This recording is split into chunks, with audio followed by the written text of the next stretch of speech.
Hello, everybody. Welcome, welcome, welcome. Thank you so much for all being with us tonight. My name is Matt. I am the events officer here at the Adelaide AIE campus, and a big welcome to everyone joining us for our first live stream of the year. I'm really excited to be joined by these two superstars next to me. First, we have our terrific event officer, terrific event officer from Sydney, Sel. So thank you so much for joining us tonight, Sel. Hello, Happy New Year, everyone. Happy 2021. Super excited to jump into this very first stream of the year. Yes, and we're going to kick it off with a very, very special guest who is joining us from across the other side of the globe. So a big thank you, first of all, to Megan Ralph. So thank you so much for being with us, Megan. Hi guys, excited to be here. So, for those joining us tonight and do not know, Megan is an absolute rock star of the AIE and game design, game art world. She graduated here from the Game Art and Animation course from AIE in 2010, and she was a game design teacher in 2014 at AIE. So, fantastic history with AIE, definitely covered a lot of ground with that, and then has gone on to work for some pretty big studios. So she's been a game designer for the ABC. She's worked for Sony London, Mediatonic Games. So there's a lot of experience there. And of course, I'm blanking on the Bondi. Fill me in here. Sorry, the Bondi. Team Bondi. Team Yeah. Bondi. Thank you. So right there, Team Bondi as well. So yeah, definitely a veteran of the game design and game dev world. So once again, thank you so much for joining us tonight, Megan.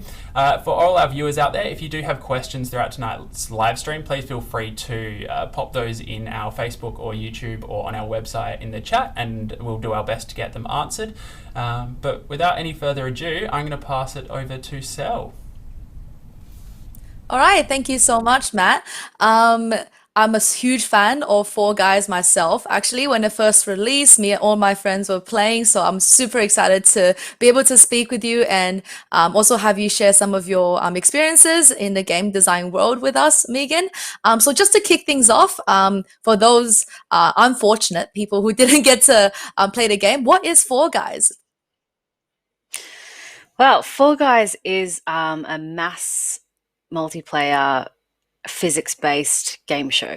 That's probably the best tagline I can come up with. It's a little bit battle royale, as in there's only one winner after 60 players start. But yeah, it's kind of like a crazy game show where you proceed through 5 different rounds to become the final winner of the crown. Okay, I'm gonna get Matt to put some cool Fall Guy gameplay footage so you guys have just an idea of what we're talking about. So, what inspired this game? Was it like, did you guys watch a lot of game shows? So our lead designer, Joe Walsh, really just came up with this. I think when they were talking about other pitches for other games, he just had one of those light bulb moments, and then he wrote a really short pitch overnight, like a one pager, and then sent that through to the creative director, and that was kind of the start of it. Really, it was just sort of something he thought was a really cool idea that he was surprised no one had ever done, and yeah, he sort of wanted to create something like Takeshi's Castle that he could play with a bunch of his friends, something that was a little bit lighter than the usual sort of multiplayer games out there on the market at the moment. That's where the idea came from initially. And I've seen a lot of, I would say, controversial tweets from your community manager. They're super funny for those of you who are not on Twitter. But why beings? So he's posted some interesting things with like the interior view of the characters. But what inspired this like very iconic being character? Well, we wanted something that was very physical, so something you could knock around and hit with hammers and, things like that that could sort of bounce around, but that also wasn't going to get hurt or sort of bring up gross ideas in people's minds. So we sort of wanted a really simple shape that was heavy at the bottom and sort of lighter on the top, so it would have some extra physicality with impacts because of the way it was built. And we also wanted something that didn't have too much detail, but had a lot of expression. So I think that's what our concept artist, Dan, I think initially pitched, was this little sort of round character who was a little bit fat and had some little eyes so it could emote. And that's how we came up with the bean, really. It's That's super quite simple. interesting to know. Is there some kind of complex backstory, like in the game's lore, about why beings are competing in a game at all?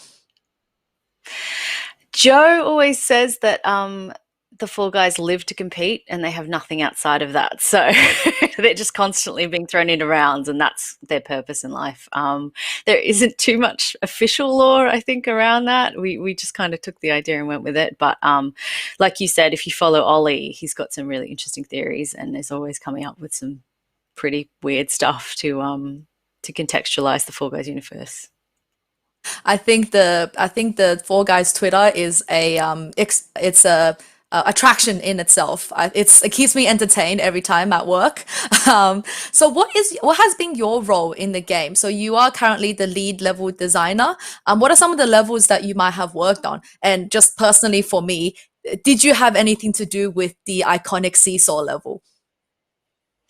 The seesaw level was made by a designer called Anthony Pepper. He's very proud of that. So no, I didn't make the seesaw level, but when I was hired, I was basically the only level designer on the project. We had another senior designer who was also half features, half design, level design, sorry. But like they didn't really have anyone else on the team. So I did a lot of the initial levels. So after we did the E3 demo, we sort of jumped into production, and I was able to come up with Egg Scramble, Hexagon, Tiptoe, Gauntlet 1, which is Hit Parade. Sorry, different production names. Jinxed. There's a few more as well, but I can't really remember. It's been a while since we looked at That's a those lot of initial launch levels. levels, but yeah, yeah, yeah. And you're It was currently, yep, sorry, go on. I was just going to say it was a really small team. Actually, there weren't many of us during that launch period. So yeah. I was just going to say, all the levels you designed, not gonna lie there, I think they're the ones I'm the worst at, especially Hexagon. So you've designed so many types of levels, and you've also worked on some really awesome AAA games as well, specifically LA Noir. Do you want to talk a little bit about some of the other roles that you've taken in the games industry and some of the other games and your experience making those? Sure, yeah. So I obviously did the AIE course back in 2009, 2010. I was lucky enough to get an internship off that. So I did the art course, as you guys mentioned previously. And that was mostly because I wanted to be a game designer, but there really wasn't anything out there at that time. It's funny how much things have changed, you know. But at that time, there were really only art and programming courses. Those were sort of the two streams that you could get on. So I did the art course. I wasn't very good at art. Art's definitely not my specialty, but it was enough of a jumping off point for me to understand the pipeline of how games are made, and in order to make some contacts and sort of prove myself as a reliable enough person to get an internship. So I was lucky enough to get an internship with Team Bondi, and they kept me on until release, which was, I think, just under a year. And that was a fantastic experience, sort of learning the ins and outs of just how games are made, like all of the different little bits through to the big systems, because that was also quite a small team as well. So you sort of got to sit down with the different designers and check out what they were working on, the features. I eventually got given a couple of levels to look after, which was also fantastic because as well as changing small bits in the levels as we had to go, like implementing new things that had come in, I also, in the time in between, got to sort of dig into those levels and just check out how they were made, really, and check out how things were sort of put together, which was really invaluable. So that was kind of my first experience in the games industry on LA Noir. After that, some of the team went on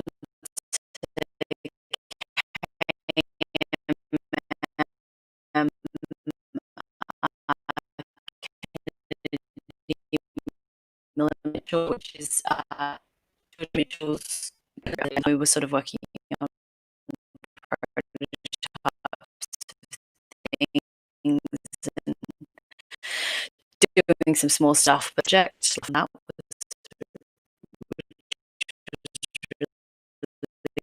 was really in studio, which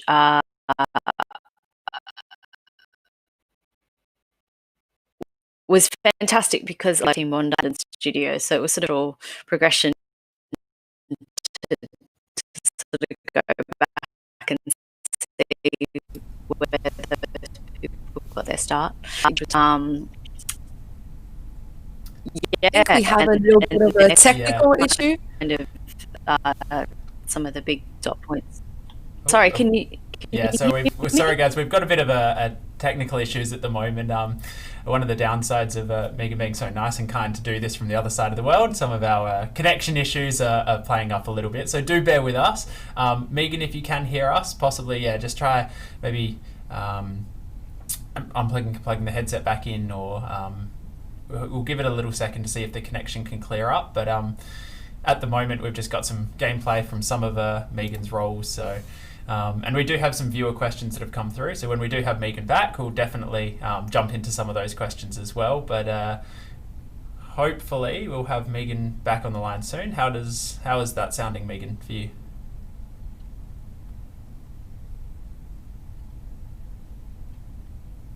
Oh.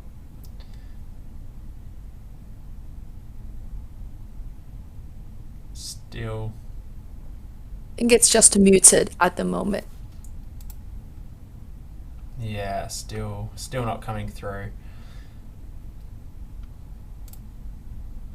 Okay, well, while Megan's trying to fix that, Cell, I'm not gonna lie, but going through those levels there on the game, I was just like, I didn't know whether to like hug or just get angry with. I don't know. Some of those levels are so much fun, but I'm so bad at them, and I was just like, "You're the reason." I was like, "Your genius, but kind of evil mindset was the reason for my downfall." I think for me, I'm low-key like glad to hear she did not design Seesaw. I think everyone's super angry at the Seesaw level because it's a testament to human nature. Like, do you help each other out to reach a common goal, or do you be selfish, but then everyone ends up losing? I'm pretty sure there's essays online that you can actually find that's just about the Seesaw level. I've had many friends of mine come to me and actually be like, "Hey, have you played Fall Guys? Have you played Fall Guys?" So it's a very popular game. I would say that for sure. So, and I understand why. I've played it a fair bit now, and yes, it is very catchy. So just very quickly, we've got some video here of Blood Truth, which is another game that Megan had worked on, or has worked on, I should say. So hopefully when Megan is back, we could possibly get her to just quickly talk a little bit about what her role was in with making this game. And then, of course, the LA Noire we've got up on the screen now as well. So she was a part of creating this game.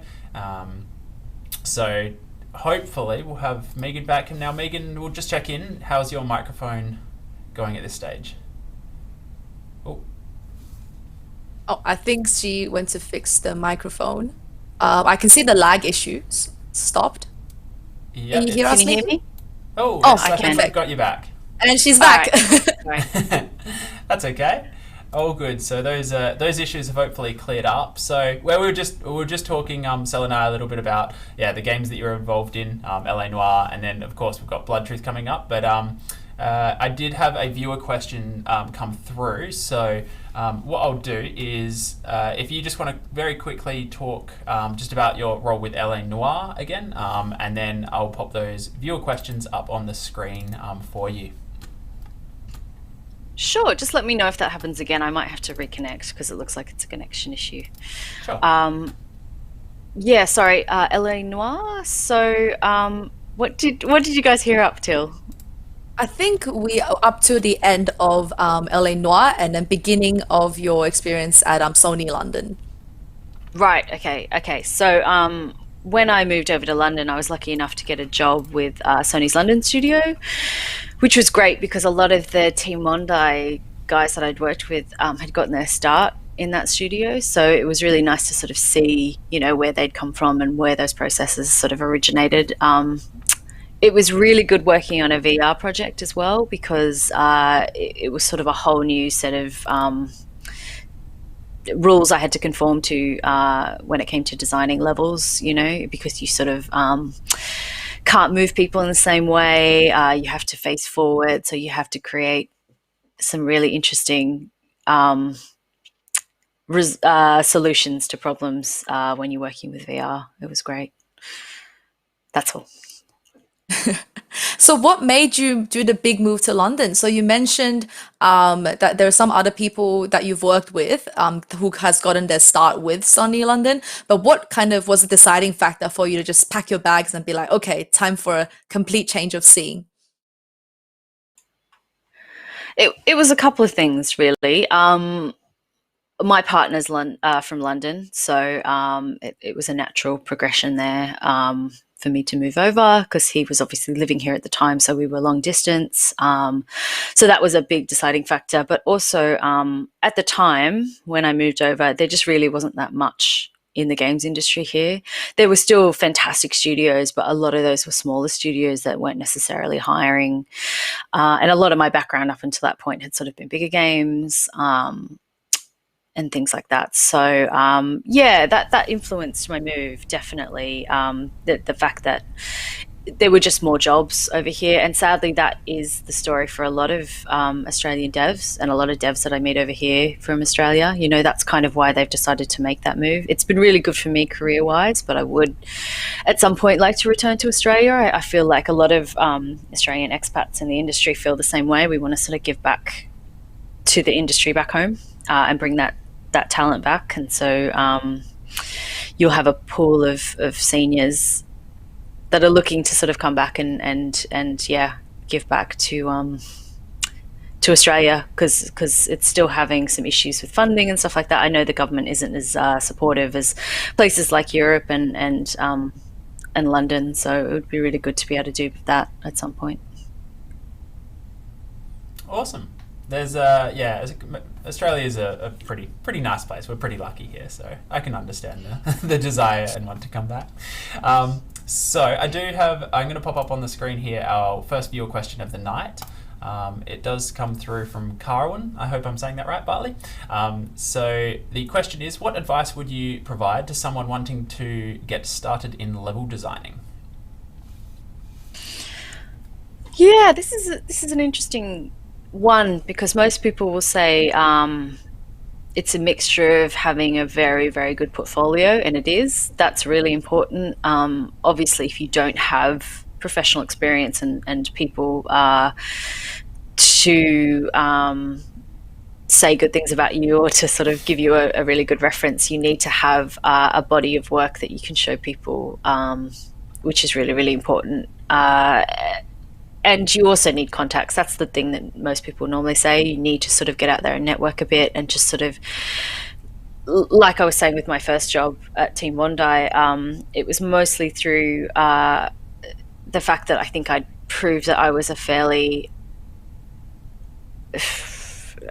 how would I say it, diligent employee, that I got that role. I could sort of stick with a task, and I was reliable, and that sort of stuff was really, really important in me getting that internship, because you can sort of teach anyone the skills, but you need to have those abilities to sort of make them stick. So portfolio is really good, making as many contacts as possible. But one thing that I think a lot of people overestimate, especially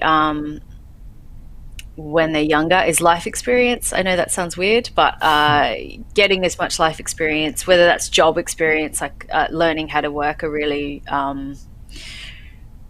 small casual job, can help you in so many ways, because it sort of teaches you how to conform to that environment, is really, really helpful. It teaches you how to work in a workplace, through to just whatever you could do to sort of get a bit more life experience and a bit more understanding of things around you. That always helps with design.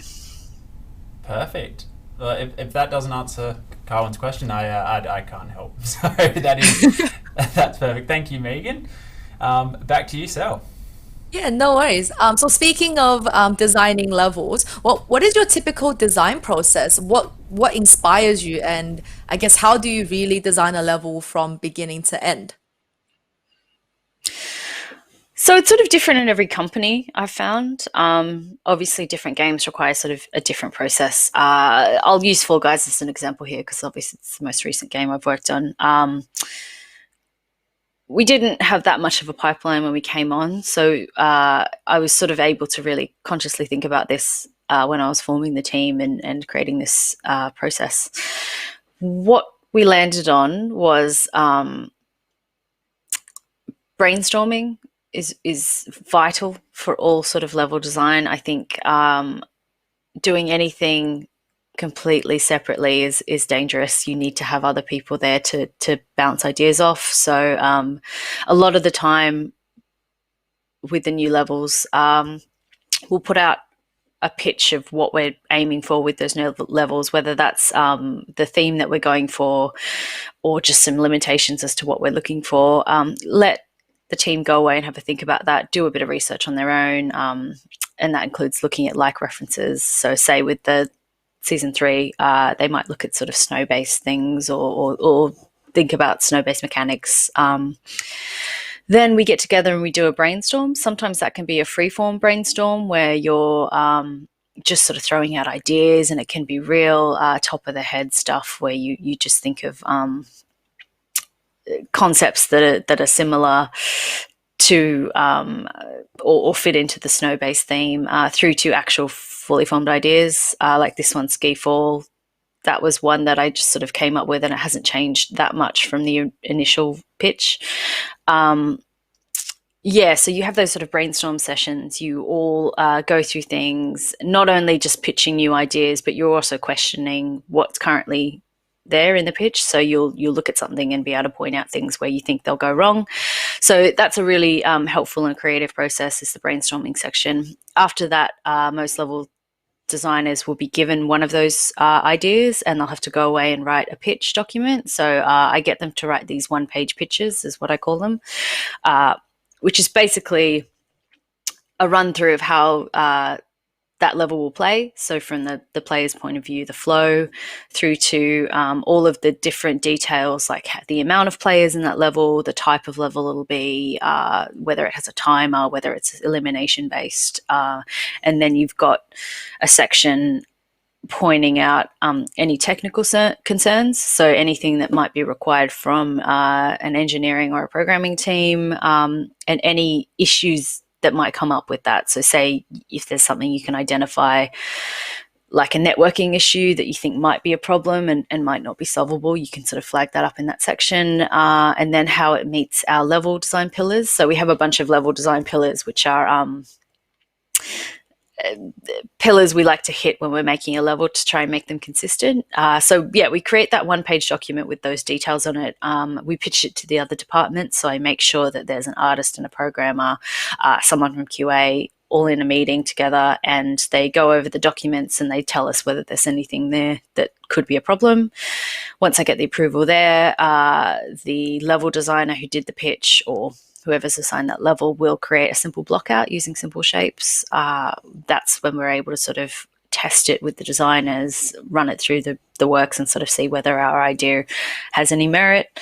Once it gets through those stages, you normally get approval from the leads again. So we'll do mass scale play tests. Say for levels 60 players, you'll play it with the full 60 players, and then we'll get the leads to sign that off. The guys will do an art handover doc, so they'll list out anything that an artist needs to know, and then we'll hand it over to the other departments. That's how a Fall Guys level is made. Wow, for such a simple looking kind of mechanically kind of game, there's such a long pipeline and there's such a long, tedious process involved. Well, I'm just personally really glad, and I'm sure you are too, that this game has been so successful. So all of your hard work paid off. What was your initial reaction to that? Like, I have heard that, correct me if I'm wrong, but you guys didn't expect the game to go this viral. So initially the servers weren't even handling all these players just jumping onto the game. What was that team's reaction? Yeah, we didn't expect. I mean, you can't expect this from any title you're working on, really. It's sort of suicide if you expect to be really successful, because if you're not, then that's sort of the death of your game. But at the same time, yeah, this was sort of the first title that Mediatonic had done that was anything like this, really. Not to mention the fact that there's some huge networking challenges in this title, which I don't think any game has really handled to this extent. So it was a real question mark across the board. It was unlike anything that was out there, which, you know, as much as that's a boon, and it obviously was, it's terrifying because you don't know what you have on your hands. You don't know whether it's just going to be a hiccup and no one's going to notice it, or whether it, you know, it is actually going to catch on. So yeah, it was a massive surprise. It was even sort of, I think, harder for us because we were at home. So everybody was completely separate.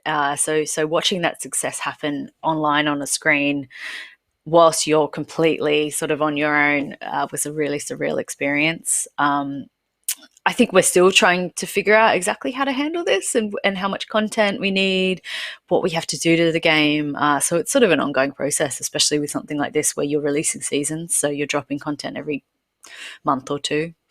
Yeah, it's been interesting. Wow, I didn't know this whole process was all done with everyone at home, because it's just very so put together, and your pipeline is also like you have a very specific, precise kind of pipeline. That's definitely something I didn't expect to hear. Do we have another audience question, Matt? We do, yes, and it just related. Actually, it's a good question for what you were just talking about, which was the working from home and creating this. So I'll pop it up on screen for us. So this one comes through from Chelsea, and she asks Megan what your work-life balance is like, and do you have time to pursue other interests outside of work? Now, keep in mind, of course, with COVID, you probably haven't been able to leave the house an awful lot, so probably going to say skiing and skydiving, not up there. But yeah, question from Chelsea. Yeah, you know what? Crunch used to be something was that was expected, you know, across the industry. Like genuinely, when I started, which wasn't that long ago, but over the decade, I guess, that I've worked in the industry, things have changed a lot. So that used to be an expected part of game development. But now it's not really an accepted part across most studios. Like there is overtime that people have to do, but it's nothing like it was, and you really get raked over the coals if you're contradicting yourself there. So I'm lucky at places like Mediatonic, where it's really discouraged to do any overtime. It's not a part of the values that they have up publicly. It's not something that they want their staff to do. They want to be able to schedule projects around people having to do those extra hours. Not to say that people don't have to do extra hours. I don't think I've been in a job in the games industry where you haven't had to put in extra time sometimes, as with a lot of other jobs. Not that I'm excusing that either, but yeah, crunch is not it's not an accepted part of the industry, really, in most studios that are sort of worth their salt anymore. So that's changed a lot. So yes, work-life balance is fantastic at Mediatonic, and in a lot of other studios I've worked in.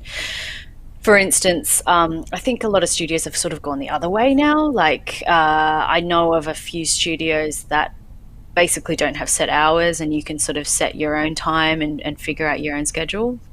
So, you know, there's a lot of initiatives like that are sort of happening now. So they're changing things a lot, and yeah, things are getting a lot better. So yeah, work-life balance is great.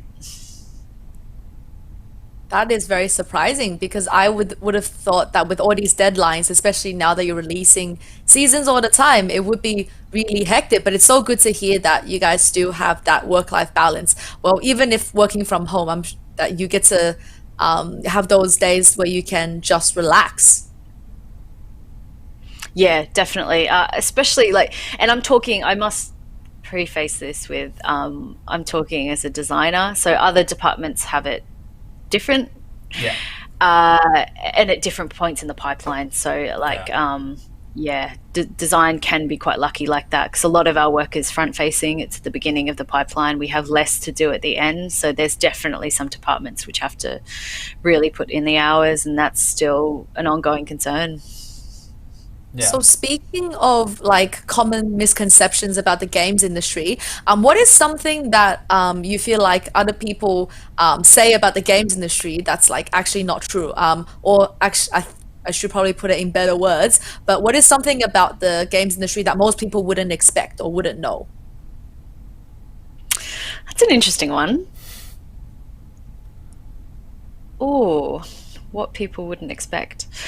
Um, Maybe like when you first got into the industry, you were like really surprised that this was a thing. We've stumped ourselves. yeah, I don't really know, to be honest. I think I've been in it for so long, it's hard to sort of see that from an outside perspective, which is a bit sad. But yeah, I'm not too sure, to be honest. Is there anything that you guys have found that surprised you about the industry that you've heard from other people? Ooh. I have a question. Is it like, do you guys play games? Like, do you get to play a lot of games in the office, or are you just mainly making games that you kind of don't have energy to play any games anymore? I mean, I think as you get older, you play less games. I don't know if you guys have found that, but I know I have less time now for games than I did years and years ago, which is sad. But yeah, you know what? Everybody tries to play as many games as possible. You don't obviously do it in work time, but there's a lot of events in most of the studios I've been in that sort of try and incorporate games into them. You know, whether they're anything from board game nights through to like Smash tournaments and a lot of our celebrations. So obviously we've been celebrating from home recently, and you know a lot of those celebrations involve Discord and Among Us or Fall Guys or you know any of those kind of social games where you can all get together and have a chat. Um, and play something together. So that's been really fun. Yeah, I think most people in the industry play a lot of games, partially because we're gamers generally, but also for inspiration. Like you want to sort of see what's out there, as I guess anyone in any industry wants to. Yeah. All right. Well, thank So you so much, Chelsea, for putting that question through, and thank you, Megan, for once again such a good and detailed answer. So I'll pass it back to you. sure. I speaking of, I guess, have all of your experiences working at different studios. I have a question for you, which is, compared to a AAA studio, what's the major difference between working in an indie studio, like a smaller studio like Mediatonic, to some of the bigger studios you've worked at, like Sony London, and which one would you prefer? Like, would you that suits, I guess, your style a bit more? That's a really hard one as well, I think, because studio culture is. I feel like that's very, very different, and it's not as divided by indie AAA as people think. It, it's sort of a completely different flavor based on the people who have developed that culture and what they value. So it's interesting with Mediatonic. You've got I f- even though it's been around a long time, that studio, about 15 years or so. But one thing that really struck me, I think, when I joined was I was one of the oldest people on my team on Fall Guys. So it had a real young energy, like it had a real sort of young experimental uh, energy that was really infectious and fantastic. You know, we could try a lot more and we could really play around with what we were doing and sort of shift the goalposts a bit, which is fantastic. It's also not ideal. Like you don't want to be on projects that are constantly shifting where they want to go and introducing things. But that was a really nice change, especially at the time when I guess I was really craving something very creative on a really base level. So that was fantastic, and obviously I was able to have a lot of influence into where the project went, which was really good because I think at the time up to launch we had a core team of about 20 to 35 people. It was a really small team, and we all had a lot of input into what was happening. So like that was really fun. But and then you compare that to somewhere like Sony, a lot of old hands that have been in the industry, over 10, 15 years, that have been there a long time. Sony had a lot of resources. So they had their own in-house engine, an engine team to be able to modify that on the fly. A lot of long-term goals, so a lot of time to sort of pad out what you wanted to do. Yeah, and a lot of resources just generally for the team. If you needed something, you just had to fill out a form and you would get it. Not saying that most studios don't do that. Mediatonic obviously is fantastic at sort of providing for staff, especially since the success. We've had resources to do whatever we want really in there and to be able to accommodate people. But yeah, I think those are the main differences. But like I said, that's different in different studios. You're going to get indie studios that are run by people who've been in the industry for a long time, who run that studio like a AAA studio. And then you're going to get AAA studios that are all about innovation and trying to do things in a fresh way. So does that mean that like in bigger studios with more people, do you generally get less creative input as a designer compared to you did at Four Guys or at Mediatonic, where you had an idea, let's say you had your idea for Hexagon and you can just pitch that straight away and you can have that exact idea pretty much put into the game? Sometimes. For instance, on Blood and Truth, that team was actually quite small as well. They weren't a very big team. And as a level designer, you were given specific missions. Well, we were mission designers. That's what they called us, because we did a bit more than just the spaces. We did a lot of the scripting and things like that within the game, and you were sort of that owner of the level.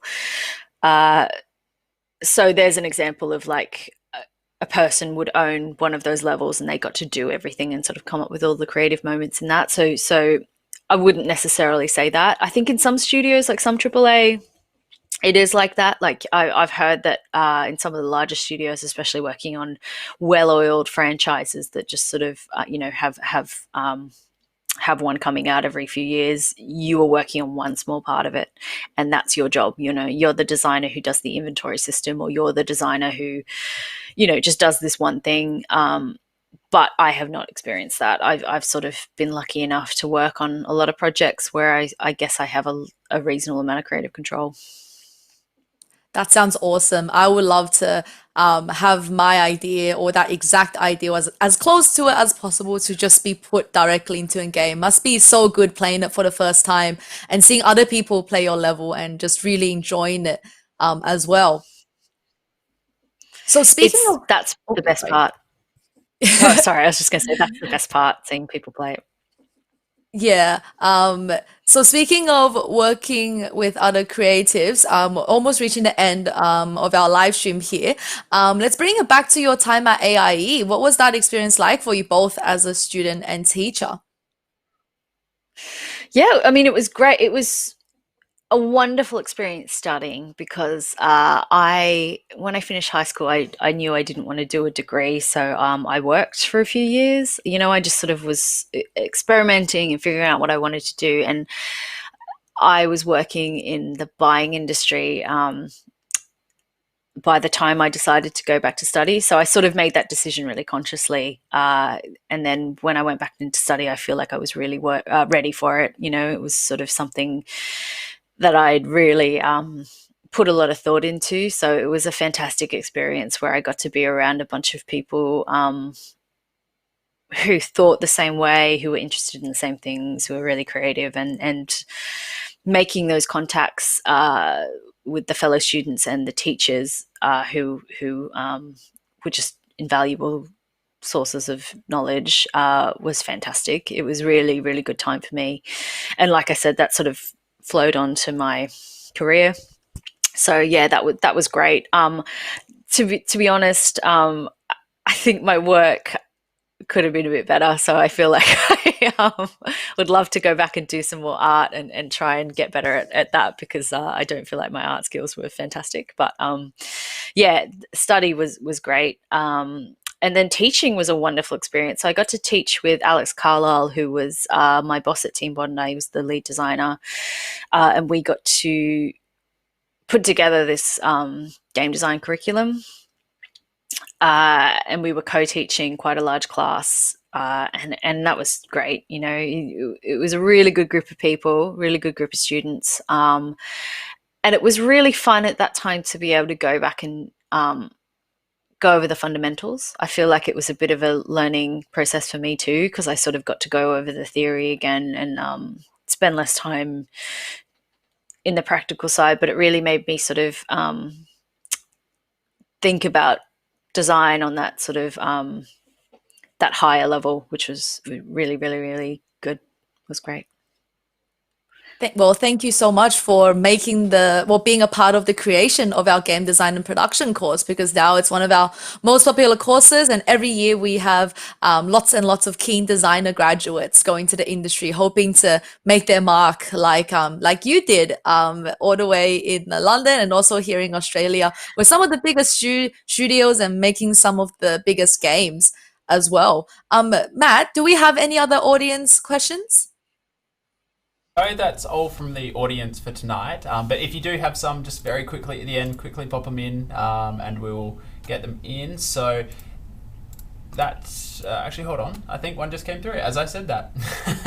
Perfect timing. All right, so we do have one. I will pop it up on screen now. All right. Is there any reason an older person around 60 couldn't do this training and be successful? Reasonably IT savvy with graphic design background. Absolutely not. I'm a huge advocate of older people reskilling in this industry, because I think once again it goes back to that point I was saying before about life experience. It's a very young industry. We've got a lot of people who are very, very young, you know, and when you're building a design team, you want a bunch of different life experiences and you want a bunch of different opinions, and you don't want that room to all look the same, all think the same. You know, you want to have diversity, right? And having older people in there really helps, because you've got a totally different spin on things. You've got people who are going to look at the same problem from a different angle. I think it's fantastic, and I think if that's what you want to do, you should go for it. Don't be intimidated, because everybody will be really young, I think, because you know, it's worth it. It's really fulfilling. It's very creative. I reckon go for it. Yeah, that's a fantastic question for Rana. And I'll just quickly mention on the AIE side, at least here for the Adelaide campus, so you might be able to give some insight into what the Sydney campus is like. But for Adelaide, we definitely have a few mature age students here which have been through and have had great success and have loved it. So definitely open for studying and moving on into the industry. Yeah, for sure. Definitely the same case here in Sydney, especially for game design. We've actually have a really wonderful mix of students from different backgrounds, different ages. Some students who just came out of high school, some students who finished high school a little bit earlier and jumped straight into the industry, and some older students with, you know, who decide to do a career change and really go for their dream job. So do not let that be Yeah. do not let that stop you from going for your dream job, for sure. I think we're almost running out of time for today. I do have one final question for Megan, as we prepare to wrap up. So in your opinion, what makes good game design in a game? I think someone who's thought through it, and had really clear objectives. I know that sounds like a given, but you'd be surprised at the amount of games that you'll play as a game designer and just go, this doesn't fit in with anything else in the game. This doesn't flow properly. This is a really arduous process of getting into this, or to try and learn this process, you've got to have a bunch of text on screen and stuff like that. The best game design is really intuitive. So the players should ideally know what to do instinctively when they're in that situation. And you can't do that in all games. Obviously, really complicated games, you need to sort of have those tutorials and really spell that out and have different layers of complexity. But there's some really nice moments, like everybody refers back to things like Journey and stuff like that, which are so light on instruction. They really let you explore and have these beautiful moments that sort of seem to come up really organically. I think those are the pieces of design that a lot of people that sticks with a lot of people, really. And if you're able to achieve something like that, it makes the player feel special and feel smart and feel interested and engaged. So I think those are the best parts of design for me. Nice. So we did have a couple more questions pop through, but we have run a fair bit over time, so I'm not going to pop them up on the screen. But Megan, do you have a place in which the lovely people who are watching tonight could possibly reach you? LinkedIn, Facebook? Sure. Something? Yep. Yeah, I've got a Twitter account. That might be my best one. Sorry, let me just find my Twitter handle. That's okay. I'm not on Twitter a whole lot, but I have been, I guess, since the launch. It's at Meg Ralph, so MEGRALPH, one word. Okay, yep, I'll pop that in the chat for everyone as well at home, so and they can reach you there. So if you do have any questions, it was at Meg Ralph. Yeah. Is your Twitter handle? Yeah, perfect. So if you do have questions that weren't answered tonight, I do apologise. As I said, we were running or are running a fair bit over time. So please do reach out to Megan. She is lovely, and she will get back to you as soon as she can as well. So so big thank you for all the viewers out there who did put in questions tonight. Yeah, thank you so much, Megan. And do you have any like sneak peeks or any special spoilers for us? What's coming in Fall Guys Season 2? Or is that just all super secret right now? Is there going to be a season 4? Unfortunately not. Yeah. So the seasons are going to keep on rolling. You can expect those every couple of months. And yeah, like I said, we're going to try and get some content drops midway through. So hopefully every month you should have something else to come back to the game for. But no sneak peeks, I'm afraid. I'll get in lots of trouble by our content Understandable. But that just makes every coming drop like hints that you guys are going to drop super exciting. I know me and Matt, we're definitely going to keep an eye out on the game and be less salty when we lose in the levels. Yeah, I'll definitely rage at it. Play at it. Yeah. Yeah, well, thank you so much. Again, Megan, any last word from you, Matt, before we wrap up? Yes, so for anyone out there watching and has been inspired by Megan tonight to study and to get into the game dev world, AIE, please head to our website. We do have an abundance of resources for you. So just a reminder that applications for our advanced diplomas, so on our website, if you go here, into the career courses, these are still open. So for anyone who is thinking of becoming a game designer, programmer, artist, or is interested in learning about visual effects and 3D animation for film, please do head to the website or get in contact with your local AIE campus. We're absolutely here to help and kickstart your journey.